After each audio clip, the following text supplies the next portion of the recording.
ओमज्ञानतिमिरान्धस्य ज्ञानाञ्जनशलाकया चक्षुरुन्मीलितं येन तस्मै श्रीगुरवे नमः।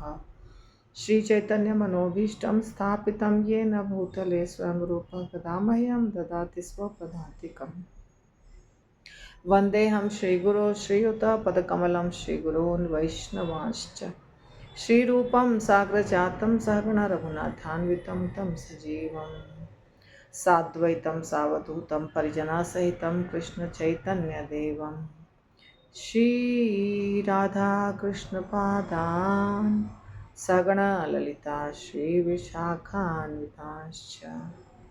नमो विष्णुपादाय कृष्णपृष्ठाय भूतले श्रीमते भक्तिवेदांत स्वामी नित्य नामिने नमस्ते सरस्वती देवी गौरवाणी प्रचारिणे निर्विशेष शून्यवादी पाश्चात्य देशतारिणे श्रील प्रभुपाद की जय। चैतन्य चरितामृत आदि लीला 5वां अध्याय। सेम श्लोक का परपोर्ट चल रहा है। आई थिंक 22 नंबर ना, 22 नंबर। तो अभी भी 2, 3, 4 पेज है। तो हम यहाँ से हमको करना है कि जब मनुष्य दिव्य लोक को जाता है, ठीक है, जब मनुष्य दिव्य लोक को जाता है तो उसे स्थूल तथा सूक्ष्म दोनों शरीरों को बदलना पड़ता है, क्योंकि आध्यात्मिक रूप में ही उसे परव्योम में पहुंचना होता है। मृत्यु के समय वस्त्र का यह परिवर्तन इच्छा अनुसार स्वतः हो जाता है। कितना सुंदर है, बहुत सुंदर बात, एकदम सही सही। हमारी इच्छा जैसी रहती है ना, हमारे दिमाग में जो चलता रहता है उसके अनुसार हमें शरीर मिलता है। अर्थात इसमें किसी का दोष नहीं है, सिर्फ अपना दोष है। जैसे हम अगर भगवत धाम जाना चाहते हैं, हमारे मन में कृष्ण की चेतना है, भक्ति की चेतना है, भगवान की चेतना है, तो भगवान के धाम से हमें लेने आएंगे लोग और हमारा ये शरीर छूट जाएगा। दोनों शरीर, आध्यात्मिक और भौतिक, स्थूल और सूक्ष्म, और हमें नया शरीर मिल जाएगा ऑटोमेटिकली, अपने आप। और वो नया शरीर क्या होगा? सच्चिदानंद। ठीक है, ठीक इसी प्रकार आप समझिए, यदि कोई व्यक्ति शरीर त्यागते समय आध्यात्मिक चेतना में नहीं रह करके ऐसी चेतना में है जिसमें मनुष्य रहता है, तो मनुष्य का शरीर मिलेगा। ऐसी चेतना में है जिसमें शेर, बाघ, चीता रहता है, तो उसका सांप के शरीर में, पेड़ के शरीर में जो भी चेतना रहेगी वैसा शरीर उसको अपने आप मिलेगा। लेकिन भगवत धाम जाने वाला शरीर तुरंत मिल जाता है और दूसरा शरीर मिलने में थोड़ा समय लगता है। कुछ समय तक नर्क जाना पड़ सकता है, कुछ समय तक स्वर्ग जाना पड़ सकता है, कुछ समय तक माता के गर्भ में रहना पड़ सकता है, इसलिए समय लगता है। क्या हुआ इसका मतलब ये हुआ कि अगले शरीर के जिम्मेदार हम स्वयं हैं, कोई और नहीं है। ठीक है, भगवत गीता में पुष्टि हुई है कि शरीर त्यागते समय मनुष्य की जैसी इच्छा होती है उसी के अनुसार उसे अगला शरीर प्राप्त होता है। यम यम वापि स्मरण भावम त्यजति अन्ते कलेवरम तम तमय वेति कौन्तेय सदा तद्भाव भावितः। यम यम वापि स्मरण भावम, जिस भाव में, त्यजति अन्ते कलेवरम, कलेवर यानी शरीर, जिस भाव में हम शरीर त्यागते हैं, त्यजति यानी त्यागते हैं, तम तमय वेति कौन्तेय सदा तद्भाव भावितः, वैसा ही उसको अगला शरीर प्राप्त होगा। तो अगले शरीर के निर्माण में और किसी का हाथ नहीं है सिवाय हमारे खुद का। मन की इच्छा आत्मा को अनुकूल वातावरण में ले जाती है। जिस प्रकार वायु सुगंध को एक स्थान से दूसरे स्थान तक ले जाती है, हमारे मन में ही सब कुछ है। अगर हमारे मन में कुछ है, किसी से दुश्मनी, किसी से झगड़ा, किसी से बदले की भावना, तो फिर वैसा ही शरीर प्राप्त होगा। जिससे हमारी इच्छा पूरी हो। हमारे अंदर में है अगर शास्त्रों को पढ़ना, सुनना, भगवान की सेवा करना, आरती करना, पूजा करना, ये सब, तो वैसा ही हमको शरीर प्राप्त होगा। क्योंकि आत्मा जैसे जैसे इच्छा होती है न मन में, वैसे ही आत्मा उसी स्थान पे जाता है। देखिए, हमने कल पढ़ा था कौन से श्लोक में, इसमें या किसी और श्लोक में, भगवत गीता में शायद, कि प्राणवायु को यहाँ से नीचे से उठा उठा के यहाँ ला के फिर बाद में यहाँ से ब्रह्मरंध्र से निकालता है योगी। वहाँ पे प्रभुपाद ने लिखा है, भगवान ने भी बोला है कि योगी उस समय जब यहाँ पे रहता है उसका प्राणवायु, उस समय वो जो सोचता है उसके अनुसार प्राणवायु जो है ना, उसको उसी स्थान पर ले जाता है। प्राणवायु के साथ आत्मा जाती है, ऐसा नहीं कि केवल प्राणवायु। तो उस सोच के अनुसार उसका प्राणवायु निकल के उस स्थान पर जाता है जिस स्थान के बारे में वो सोचता है। अगर वो वैकुंठ के बारे में सोच रहा है तो वैकुंठ, गोलोक के बारे में सोच रहा है तो गोलोक, और भौतिक जगत के बारे में सोच रहा है तो भौतिक जगत। यहाँ पर भी प्रभुपाद सेम लिख रहे हैं, जैसे वायु खुशबू को लेकर जाती है एक स्थान से दूसरे स्थान, वैसे ही इच्छा आत्मा को लेकर जाता है। मतलब इच्छा ही बहुत इम्पोर्टेंट है, हम क्या इच्छा करते हैं। हमारी इच्छा अगर भगवान की भक्ति करने की है तो ही हम भगवत धाम जाएंगे। इच्छा में दोष है तो संभव नहीं है। दुर्भाग्यवश जो योगी न होकर निपट भौतिकतावादी हैं और जो जीवन भर इंद्रिय तृप्ति में लगे रहना चाहते हैं, वे मृत्यु के समय शारीरिक तथा मानसिक दशाओं की इस प्रकार की अव्यवस्था से किंग कर्तव्य विमूढ़ रहते हैं। ऐसे निपट भोगी व्यक्ति इच्छाओं, भावों तथा जीवन की अनेक पहचानों में से ऐसे वस्तु चाहते हैं जो उनकी रुचि के प्रतिकूल होती है, और इस तरह मूर्खतावश ऐसा नया शरीर ग्रहण करते हैं जिससे उनके कष्ट बने रहते हैं। हमारा भला किस में है, हमें क्या करना चाहिए, इसके ऊपर अगर हम नहीं सोचेंगे, अपने ऊपर अगर हम नहीं ध्यान देंगे, तो निश्चित रूप से हमारा समय बर्बाद होगा और जीवन जो मनुष्य शरीर मिला है वो बर्बाद हो जाएगा निश्चित रूप से। देखिए, सबसे पहले क्या करना चाहिए हमें, हम जग गए हैं, अभी हम जगे हुए हैं, मतलब हमको भगवान की कृपा से ऐसे गुरु मिले हैं, ऐसा शास्त्र मिला है, इतना सब कुछ मिला है। अभी हम जागृत अवस्था में सो नहीं रहे हैं, मूर्ख नहीं बने हुए हैं। अब हमें ध्यान देना है कि हमें क्या करना है। सबसे पहला कार्य क्या है, सब लोग ध्यान दीजिएगा। सबसे पहला कार्य है अपने शरीर को स्वस्थ रखना। आप सोचेंगे, अरे माता जी हमको भक्ति के बारे में नहीं बता रही हैं, शरीर के बारे में बता रही। सबसे पहला कार्य है अपने शरीर को स्वस्थ रखना, क्योंकि यदि शरीर स्वस्थ नहीं होगा तो भक्ति भी नहीं कर पाइएगा। इसीलिए अपने शरीर के बारे में सबसे ज़्यादा सोचना कि हमारा शरीर स्वस्थ कैसे रहे। जब शरीर स्वस्थ रहेगा, मन भी स्वस्थ रहेगा, ठीक है, बुद्धि भी सही जगह पर रहेगी। अब जब आपने शरीर के बारे में सोच लिया कि हमारा शरीर कैसे ठीक रहेगा, अभी आप देखिए, ये हो सकता है 20-25 साल का लड़का 15 साल या 18 साल का लड़का नहीं समझे, लेकिन आप जैसे उम्र बढ़ेगी 50 के बाद, तो आपको पता चल जाएगा कि शरीर से कितना ज़्यादा असर पड़ता है हमारे जीवन पर। तो शरीर को सबसे पहले ध्यान देना है, फर्स्ट इम्पॉर्टेंट थिंग। सेकंड, शरीर जब हमारा स्वस्थ है तो उसके बाद हम भक्ति कर सकते हैं। तो अब सेकंड चीज़, क्या चीज़ पर ध्यान देना है, अपने घर परिवार में जो कर्तव्य हमारा है, वो हमारा जो कर्तव्य है, कुकिंग करना, बच्चे को स्कूल भेजना, पति के लिए कुकिंग करना, कपड़े वगैरह जो है, पर इतना नहीं कि उसी में बिजी हो गए पूरा दिन, ऐसा नहीं। जो ज़रूरी चीज़ है वो सब पर ध्यान देना। इसके बाद माला करना, पूरा 16 माला करना ये आवश्यक है। इसके बाद नियम तो अपने आप करेंगे, उसके लिए कुछ एक्स्ट्रा प्रेशर नहीं डालना पड़ता है। तो 16 माला 4 नियम करना तीसरा इम्पॉर्टेंट चीज़ है।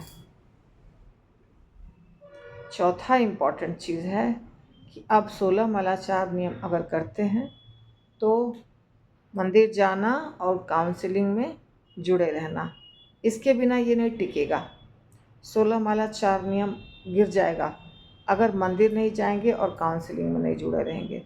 तो काउंसलिंग में जुड़े रहना, मंदिर जाना, ये, और उसके बाद शास्त्रों को पढ़ना, और उसके बाद घर का, और फाइनली यानी आप मोटे तौर पे सारा कर्तव्य निभा लिए।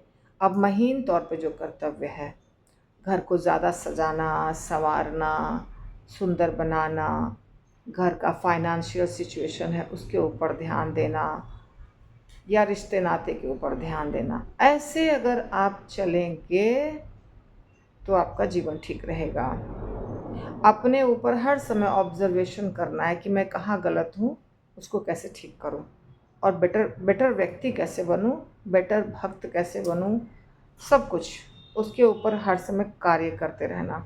ऐसे ही यही तरीका है, इसी तरीके से फंसेंगे नहीं। नहीं तो अगर एक चीज़ पर ध्यान दिए दूसरे चीज़ पर ध्यान नहीं दिए तो बर्बाद हो जाएगा। कभी ऐसा बहुत होता है कि हम भक्त तो बन गए और हमको गाइडेंस प्रॉपर नहीं मिल रहा है। रिजल्ट, पति के साथ संबंध खराब, बच्चे नाराज़, फाइनेंशियल सिचुएशन बहुत ख़राब हो गया, नौकरी चली गई, बिजनेस में घाटा लग गया, यात्रा पे यात्रा किए जा रहे हैं, पैसा बर्बाद किए जा रहे हैं, सोच नहीं रहे हैं कि इसका असर क्या होगा। तो ऐसा मूर्खता वाला कार्य करेंगे तो नहीं कर पाएंगे भक्ति। स्टार्टिंग में कर लेंगे, बाद में बहुत तकलीफ़ हो जाएगी। इसीलिए कभी भी कोई भी चीज़ जीवन में करना है फुल प्लानिंग के साथ। प्लानिंग के बिना भक्ति नहीं कर पाइएगा।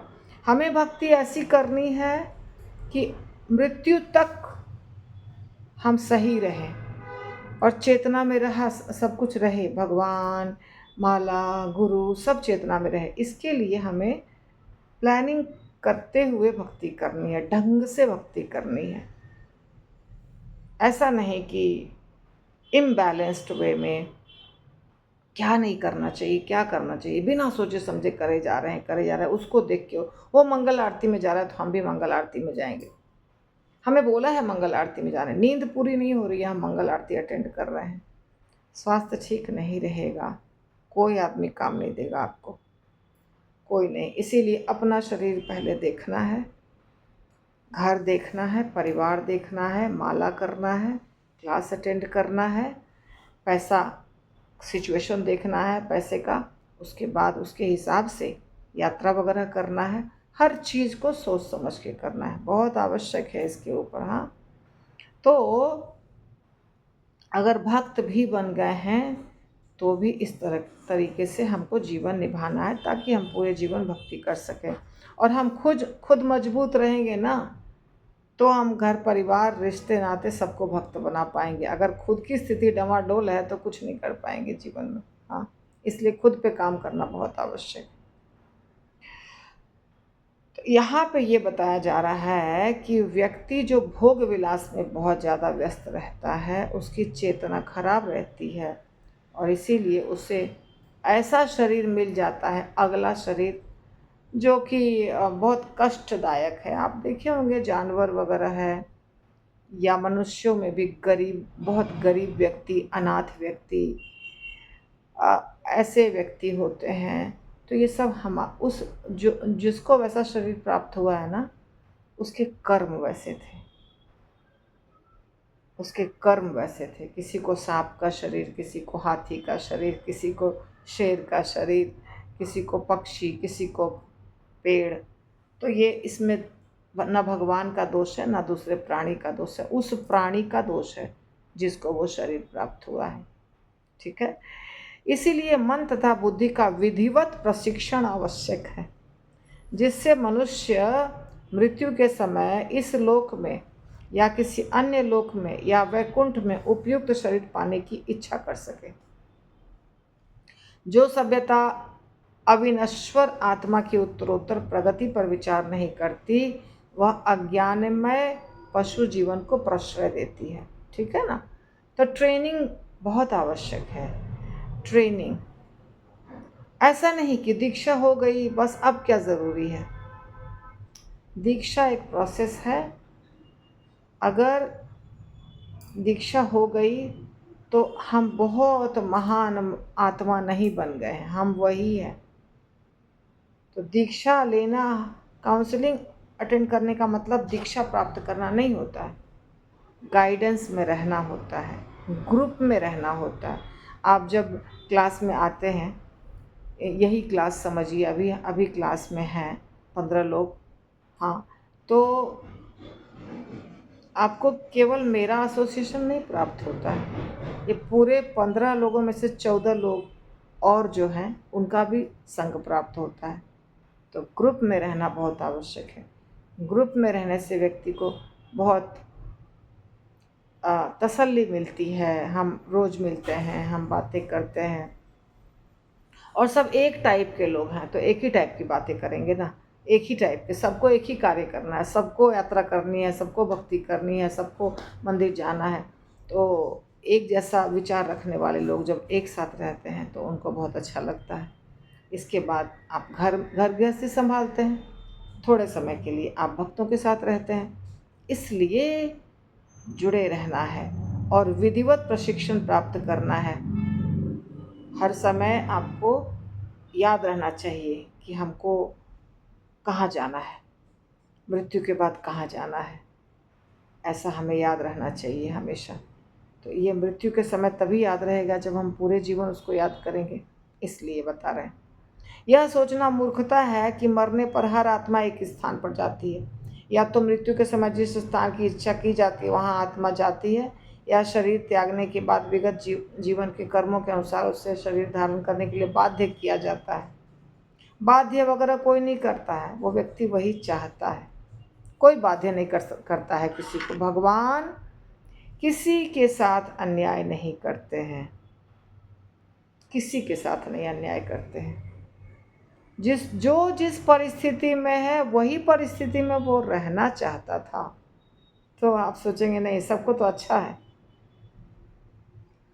अच्छा नहीं। यदि किसी को है कि हमको दूसरे की शिकायत करना बड़ा अच्छा लगता है, मान लीजिए कोई व्यक्ति को बहुत अच्छा लगता है दूसरे की शिकायत करने में, एन्जॉयमेंट मिलता है उसको, ठीक है, तो वो भगवान उसको रोकते नहीं है, तुमको एन्जॉयमेंट मिल रहा है तो तुम करो, पर जो कर रहा है उसका परिणाम तो मिलेगा ना।